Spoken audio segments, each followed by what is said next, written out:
Essa é a Unisofia e vai!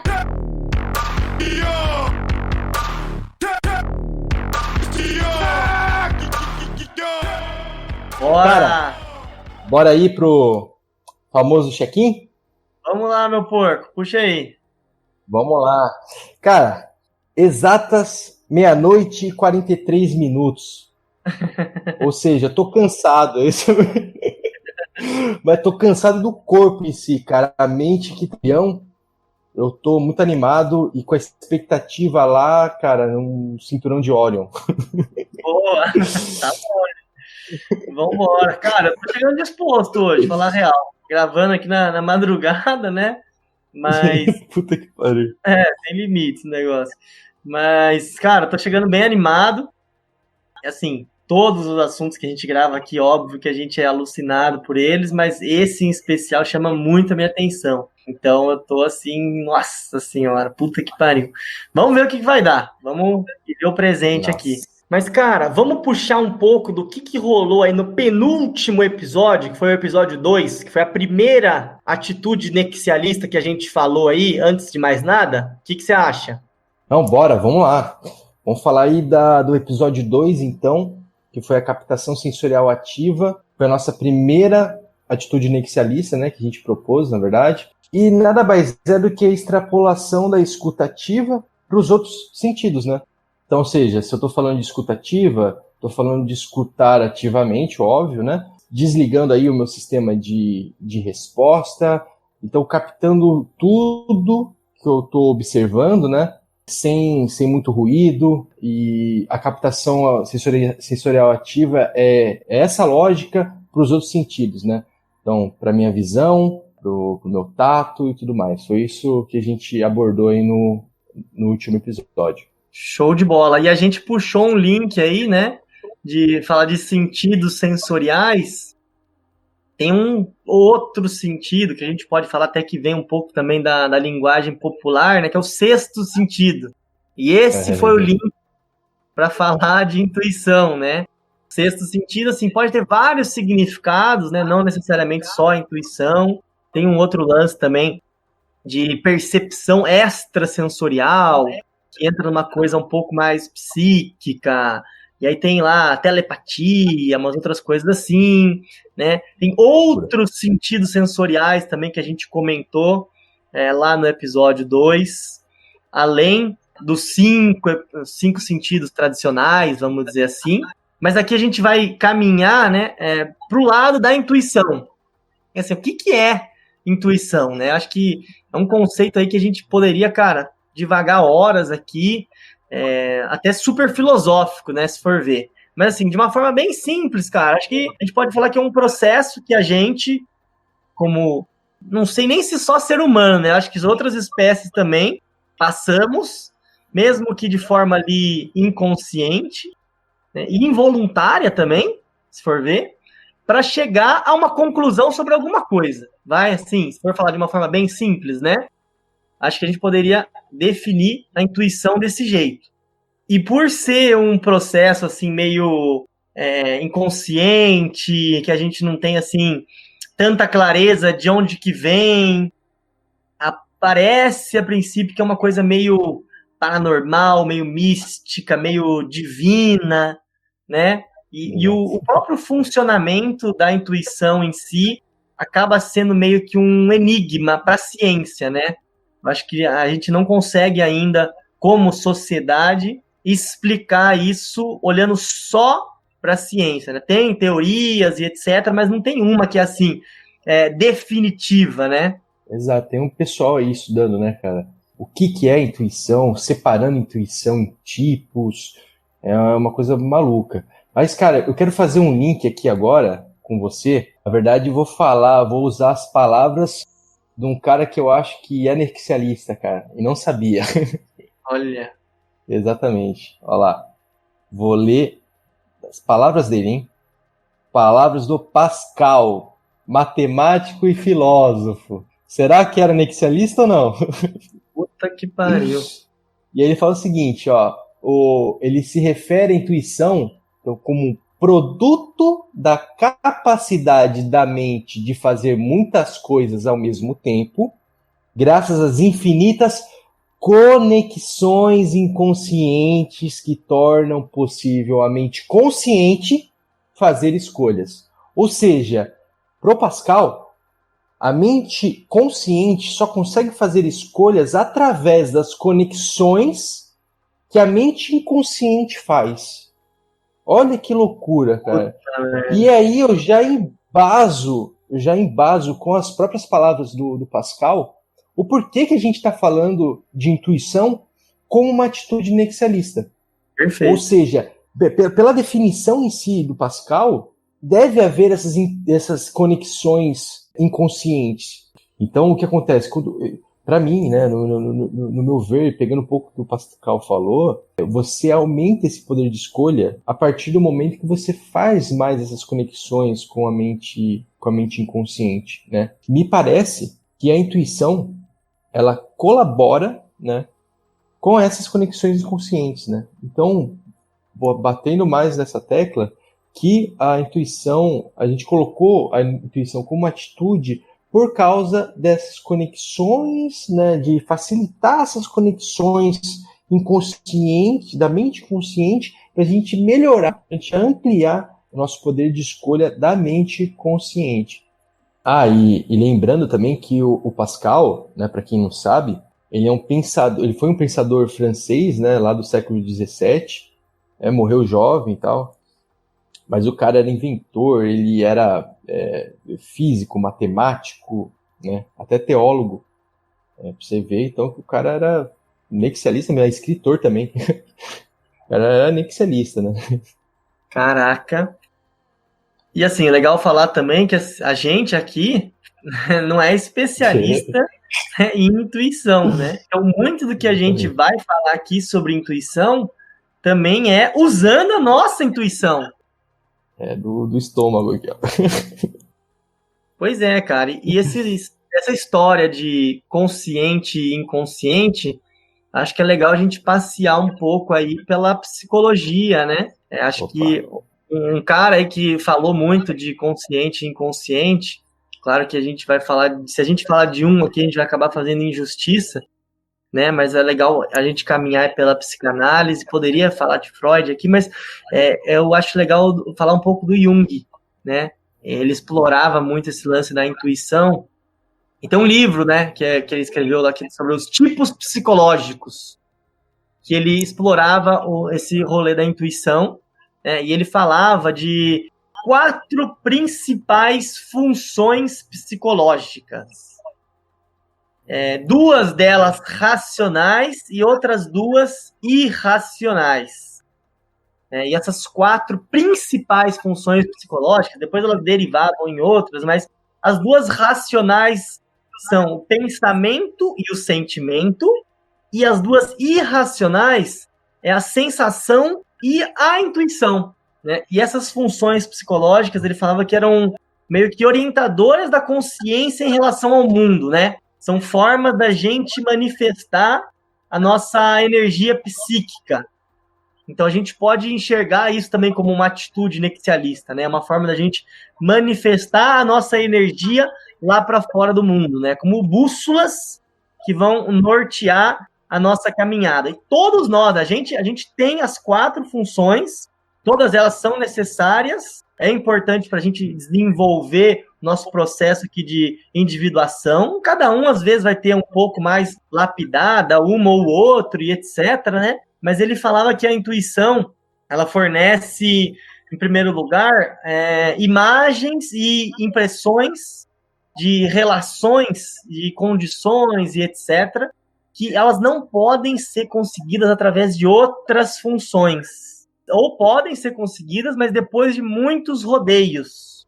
Essa é uma citação dele. Um atalho. Exato, cara. A intuição ela pode ser como um caminho exclusivo para algum lugar, ou como um atalho que as outras levam, mas ela leva mais rápido, né? E aí as pessoas que tinham esse, que ele chamava de o tipo intuitivo, e depois desse tipo intuitivo ele poderia ser dividido em introvertido, extrovertido, mas o tipo intuitivo, no geral, lá segundo Jung, ele age de uma forma generalista, cara. E aí que tá a beleza da coisa. Isso não sou eu que tô falando, né? O Jung falava, lá no começo do século XX, né? Opa. E ele agia totalmente.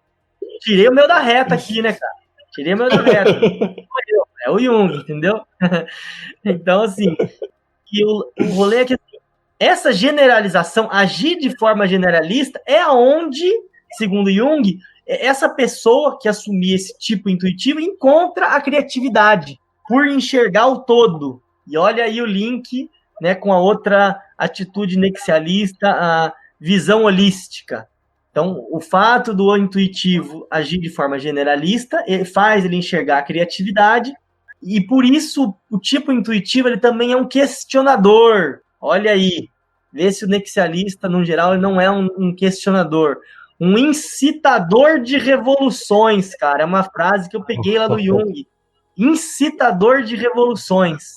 Uma vez que ele nunca está em situações que são aceitas por todo mundo, né? Então, ele é um iniciador, ele é um estimulador, né? Esse tipo intuitivo, ele está sempre em busca de coisas novas. E aí a gente fala assim, pô, agora eu tô me perguntando, será que eu sou tipo intuitivo, né? Será que eu sou fazer tipo... um teste aqui no BuzzFeed. Fazer um teste aqui, né? Alguma coisa aqui no Google, ou será que eu sou mais do tipo aqui sensitivo, pensativo, enfim. E aí a provocação que eu deixo aqui é que, assim, vamos resgatar o que a gente falou lá no episódio 0, né? O lance de ser e estar. Se a gente é nexialista, a gente não precisa ser mais nada. A gente pode estar tudo aquilo que a gente quiser. Então a gente não precisa, eu sou o tipo intuitivo segundo esse teste que eu fiz aqui no Google. Não, cara, dane-se. Eu posso estar o tipo intuitivo, né? Ativar essa função. Porque o próprio Jung falava, né, que a intuição é uma função psicológica, né?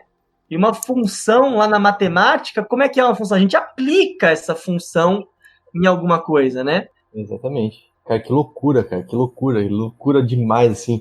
Porque eu enxergo, na verdade, isso tudo que você falou, né, de você não ser, mas estar, de você poder acessar esse modo intuitivo, entendeu? Né? Eu falo, pô, por tudo que a gente falou, da definição em si, passamos aí por Pascal, né? Depois a gente falou de Jung, falamos desse hemisfério, né? Do hemisfério racional, depois do irracional.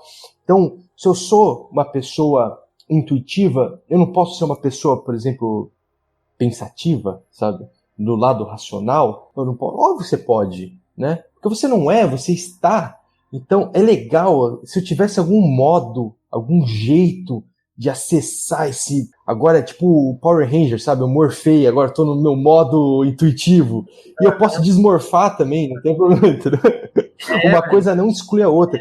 É isso que eu quero passar para a galera, né? Que é uma visão minha também, e pelo que a gente estudou, que o negócio não é excludente, né? Não é porque você está intuitivo que você não pode estar outras coisas, da parte do outro hemisfério racional também. E isso também, eu fico meio maluco também, porque assim, poxa, legal tudo que a gente falou, mas aí, existe um modo, né, de eu exercitar a minha intuição, cara, isso que eu fiquei pensativo pra caramba, né, olhei algumas coisas aqui, tem gente escrevendo sobre isso, sobre exercícios para melhorar a sua intuição, né? Então, assim, de modo bem geral, assim, umas pistas, na verdade, que eu daria aqui, é o seguinte: uma das coisas é seguir o método científico. Olha que absurdo, né? A gente falou aqui um pouquinho de misticidade e tal, mas agora a gente está falando de método científico, óbvio, né? Porque o método científico, o que é? Você tem lá uma parte de observação, tem uma parte de especulação, a parte de teste e depois a parte de teste da generalização, né? E tudo começa com observação. Olha que maluco. E qual foi a primeira atitude que a gente falou lá no episódio 2? Que foi a captação sensorial ativa, né? Para você melhorar a sua captação daquilo que você está observando, né? Eu acho que assim, o ruído da captação, né? uma escuta com ruído, um olhar com ruído, né, um olhar julgador, sei lá, qualquer coisa assim. Isso, para mim, olhando pro frame, né, para a estrutura científica, para mim, quanto mais ruído, pior. Você não vai conseguir especular direito, o teu teste vai estar enviesado e você vai generalizar uma coisa que, às vezes, né, você está generalizando uma coisa errada, por exemplo. Então, me parece que a captação sensorial ativa é um dos jeitos de você exercitar a sua intuição, né? Então, se você tem uma captação sensorial mais ativa, então você melhora a sua capacidade de intuir. Para mim, tá? E assim, isso confirma ainda mais o link que a gente fez de começar falando sobre captação sensorial ativa para depois puxar para a intuição, né? Então, essa ordem me parece agora ainda mais que realmente fez ali algum sentido, né? Sim. E eu vejo também, já que a gente vai falar de outras atitudes nexialistas aqui, e que também está muito relacionada com a própria captação sensorial ativa, né? A outra atitude nexialista aqui que eu acho que pode ajudar a lapidar a intuição é a observação da natureza. O ser primitivo, ele era mega intuitivo, né? Com certeza. Então, assim, a gente já fica aí um spoiler do que pode vir agora a partir desse episódio, que a gente deixa, então, uma possível sequência aí para continuar falando, agora que a gente sabe que também observar a natureza é uma forma de lapidar essa intuição. Um outro jeito legal também, cara, a gente olhar em inglês, né, quando o pessoal fala muito feel your gut, né, de você confiar no seu instinto. E gut também é intestino. Bizarro. E aí, isso que é o bizarro, né? Você sentir realmente o seu corpo, sentir o seu intestino. O intestino, ele é meio que o segundo cérebro nosso, né? É o lugar do corpo humano que mais tem neurônio, neurotransmissor, etc., depois do cérebro. Então, existe uma inteligência gigantesca dentro do intestino. Então, sentir também, às vezes, alguém te fala alguma coisa, ou você conhece uma pessoa que dá aquela amarrada, assim, né? Você já não bateu bem, você não sabe explicar o que é, mas você sentiu no seu corpo, de alguma forma, isso. Desconfortável na presença, né? Você fala, nossa senhora, que é isso, cara? Que energia que é essa? Né? Ou o contrário também, se for positivo, né? Você sente assim, uma exaltação, o seu corpo te sinaliza isso, né? Então, sentir mais o seu corpo, sentir o que o seu intestino e também outras partes do corpo, né? O que eles te comunicam, também eu acho que é uma forma legal de treinar essa intuição, cara. Exatamente, de você confiar um pouquinho mais, né, no que teu corpo, que o teu corpo tá dizendo para você, né? Então, assim, mas, putz, da onde que vem às vezes, né? Às vezes você não sabe qual é a fonte dessa intuição, né? Dessa coisa não verbal que vem, assim, fala assim, qual é a fonte, né? Como é que é formado isso? E aí eu tava lendo um artigo, cara, que falava sobre tipos de intuição, que na verdade é tipo uma escala. Eles dividiram lá, as pessoas dividiram em 3, e aí falam sobre uma intuição afetiva, que é aquela intuição baseada no sentimento mesmo. Tem a outra que é a intuição inferencial, loucura, né? Que é baseada, na verdade, por tudo aquilo que você viveu, que o processo mais analítico, né? Então envolve mais dado, assim, mais coisas que você aprendeu, e de tanto fazer, você tornou aquilo intuitivo, né? A gente pode falar aí do jogador de tênis que sabe exatamente ali aonde pegar a bolinha, olha o adversário e sabe onde que o adversário vai estar, e é bem maluco, assim, cara, mas isso tudo vem, né, do tanto que ele já treinou e tudo mais. E também tem a intuição holística, que nada mais é do que uma intuição, né, que integra diversas fontes de informação no jeito gestáltico, olha que loucura, que nada mais é que aquela doutrina, né, do século XX, que fala que, na verdade, o todo não pode ser compreendido pela soma das partes, né? Ou seja, o todo ele é uma coisa diferente do que a soma das partes, ou seja, se o todo é C e a parte é AB, o A mais B não vai dar C. C é uma coisa totalmente diferente de A mais B. E também a intuição holística, ela trabalha de uma forma não analítica, né? Olha que loucura. É só para pincelar, né, e falar que existem bastante pessoas que estão falando sobre intuição e que estão também dividindo a intuição conforme a forma que ela vem, né, do jeito que ela é formada, você vai dividindo, vai criando escalas. Então, é um negócio que é importante, né? Porque acontece, cara, você sente aquilo. É não verbal, o negócio, nossa, você tem aquele insight, né? Você sabe que o copo vai quebrar antes dele quebrar, e depois que você derruba ele, né, cara? É um bagulho muito louco, assim. E olha o link aí também, né, da intuição com a visão holística, né? Com o que você acabou de falar, né? De ter um tipo de intuição que é a intuição holística. Então, assim, tá todo mundo no mesmo balaio, aí tudo conectado. A gente pode falar muito aí também desse lance, dessa expressão que eu gosto muito, que é de sentir o campo. Quando a gente fala de intuir, a gente pode falar de sentir o campo, que nasce lá da teoria dos campos mórficos, né? Que também é um negócio, cara, maluco, né? Que a gente já trocou uma ideia aí um pouco sobre isso, né? Que vem lá do Rupert Sheldrake, né? Que é ele tem um background aí, principalmente da biologia, e ele começou a se ligar que a morfogênese, né, que é o desenvolvimento da forma, né? Morfogênese significa desenvolvimento da forma, né? Olhar para a forma das coisas e percebeu que as questões genéticas, elas não eram suficientes para responder o desenvolvimento da forma, né? E isso dependia também de certos campos que ele chamava. E aí vieram várias teorias, né, de campos biológicos, campo isso, campo aquilo, né? E ele fala também desses campos mórficos, né? E isso não se aplica só para o desenvolvimento da forma, mas também para o desenvolvimento de animais.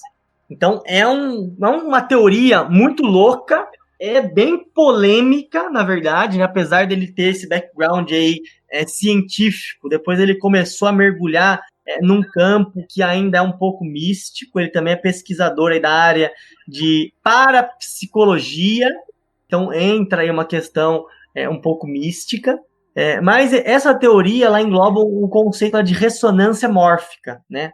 Fala dos campos mórficos, né, que influenciam lá no desenvolvimento da forma, e existe essa tal de ressonância mórfica, que é o que faz tudo isso, que é, basicamente, é o processo por meio do qual alguns sistemas, vamos falar assim, de uma forma bem genérica, herdam uma memória de sistemas semelhantes anteriores. Basicamente, ele está falando que essa hipótese, né, de ressonância mórfica, ela diz que a memória é uma coisa inerente à natureza, né? Que os sistemas naturais, vamos falar assim, eles herdam uma memória coletiva de todas as coisas anteriores da sua espécie.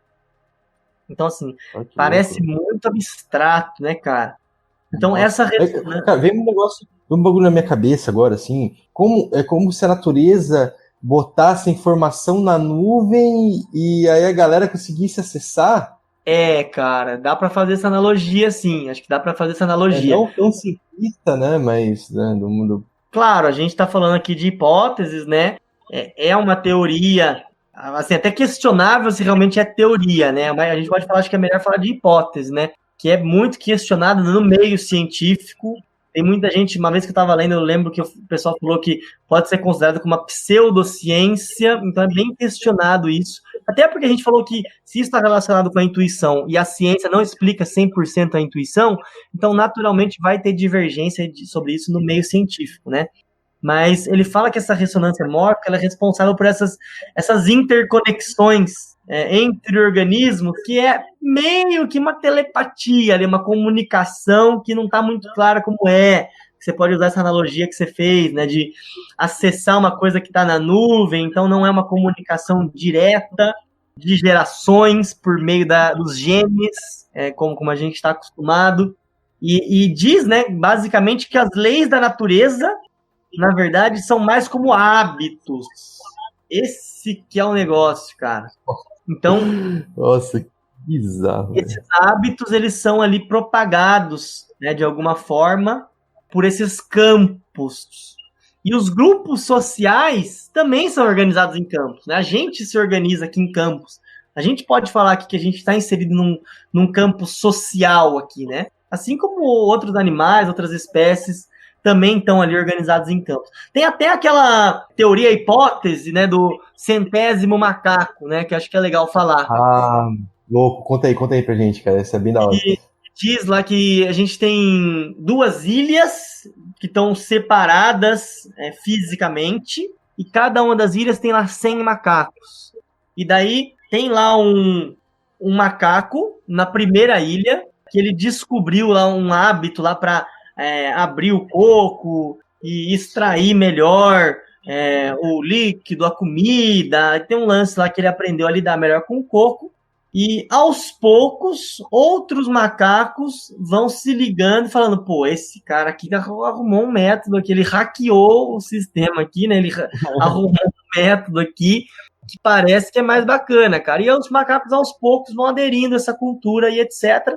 E quando o 100º macaco da primeira ilha adere a esse hábito, né? Então lembra que ele falou que a ressonância mórfica ela sugere que as leis da natureza são como hábitos. Automaticamente, vamos dizer assim, e é essa que é a parte mística, essa comunicação, que é o cara pegar a informação lá da nuvem que a gente está falando, automaticamente o primeiro macaco da segunda ilha começa a fazer isso também, sem eles terem uma comunicação direta. Então essa é uma hipótese, e aí os outros macacos da outra ilha talvez vão aderindo isso até mais rapidamente do que da primeira ilha, né? Então, você vê que é um negócio muito louco. Cria-se ali uma inteligência dentro desse campo, né, que automaticamente é transferida, né, como em formato de uma memória ali, que as outras, os semelhantes da mesma espécie acabam herdando isso, essa inteligência desse campo místico, que é esse campo mórfico, né? É uma coisa muito louca isso, né?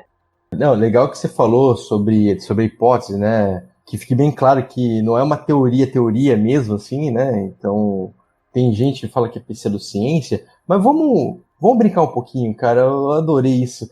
Pegando, né, o que você falou sobre campo mórfico e trazendo agora para nossa realidade onisofia, cara. Me parece...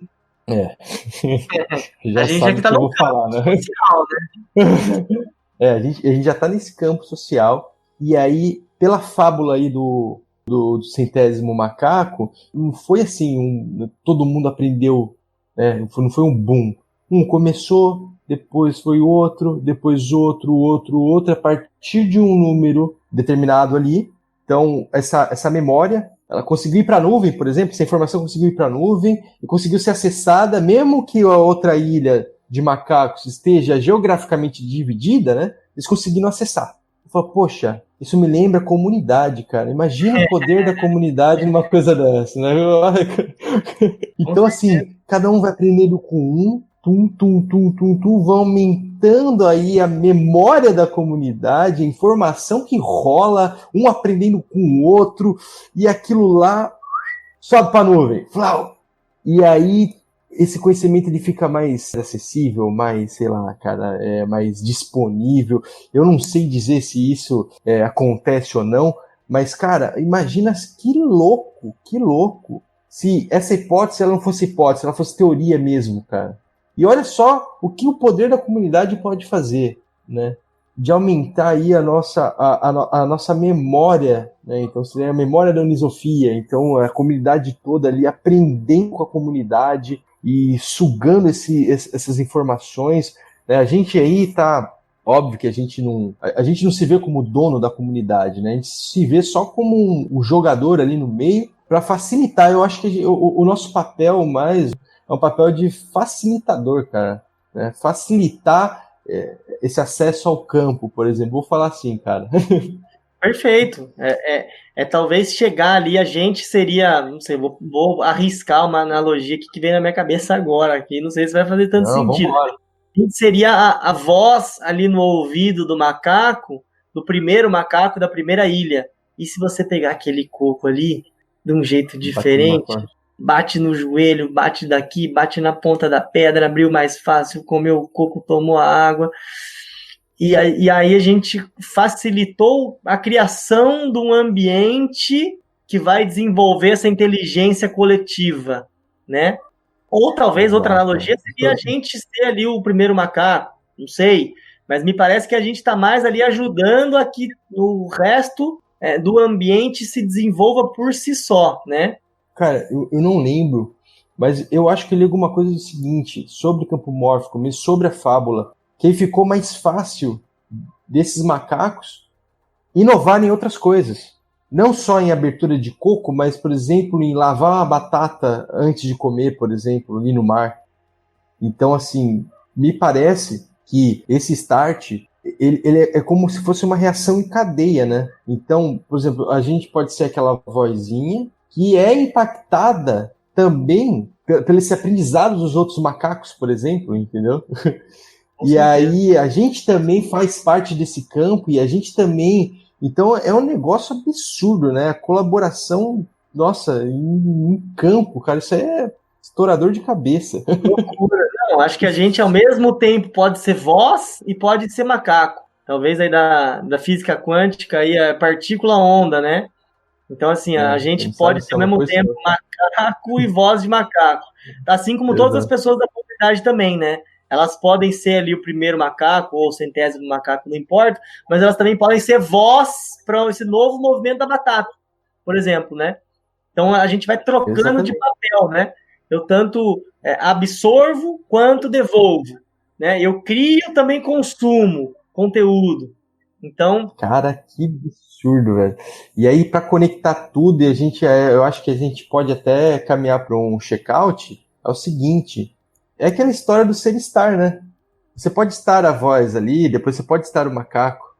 Perfeito. Né? Então você não é inflexível, sabe, de ser, então eu só sou a voz. Então eu tô aqui com posição de facilitador, eu só vou facilitar, eu não vou aprender. Não, cara, eu quero ser a voz, eu quero ser o macaco também, entendeu? Eu quero ser o macaco da outra ilha, eu quero receber campos de outras comunidades também. Olha que loucura. Não, eu quero ser a batata, eu quero ser o coco também. Eu quero ser a batata. Eu quero ser a ferramenta para construir esse movimento, né? Também. Então, cara, perfeito. Nossa, essas analogias assim, pelo amor de Deus, aqui estão explodindo a cabeça, cara. Mas acho que faz todo sentido a gente conectar aí o campo mórfico com o campo que a gente está criando aqui na comunidade. E por isso que a gente vem instigando as pessoas a produzirem conteúdo, coloca a cara, vai lá e conta a sua história sobre nexialismo, a sua opinião, vai lá e expõe, porque a gente também quer consumir conteúdo dessa comunidade, né? Não é simplesmente, vamos aumentar aqui o engajamento, vamos aumentar aqui o número de curtidas, né? Não, cara, a gente quer aprender e a gente sabe, a gente já falou isso, a gente vai reforçar. No longo prazo, aqui com uma comunidade já consolidada, não tenha dúvida de que a gente vai aprender muito mais do que compartilhar, né? Com certeza, com certeza. Cara, que genial, cara. É isso, é um interesse maldito mesmo, sabe? De querer aprender com as outras pessoas também. Mas não é isso. Você quer só ficar passando? Não, eu tenho um interesse, galera, eu tenho um interesse em aprender com vocês. Quiser mandar aí, manda, porque assim, que nem a gente falou, eu não sou especialista em intuição. Eu tô usando a minha intuição para falar sobre intuição. Com certeza alguém da comunidade tem muito mais know-how para falar de Jung, de Pascal, do que eu. Com certeza. Eu quero aprender com essas pessoas, né? O próprio campo mórfico, né? Então, poxa. Fica aí o convite, galera, de novo. Vamos lá, cara. Vamos criar. Vamos fortalecer essa nuvem, cara. Vamos colocar coisa lá na nuvem, cara. Perfeita analogia. Eu saio de novo contemplado. Não existe aqui um adjetivo que possa me definir melhor. E, cara, foi muito legal aí, principalmente esse final aí pra mim, cara. Que veio aqui umas coisas loucas. E eu quero ser o batata agora, né? Agora eu quero ser. Vamos estar, vamos estar voz, vamos estar macaco, né? Então. Boa, cara, boa. Nossa, eu também, cara. Eu já espero mesmo. Eu falei que lá no check-in, que a minha expectativa estava em Orion, né?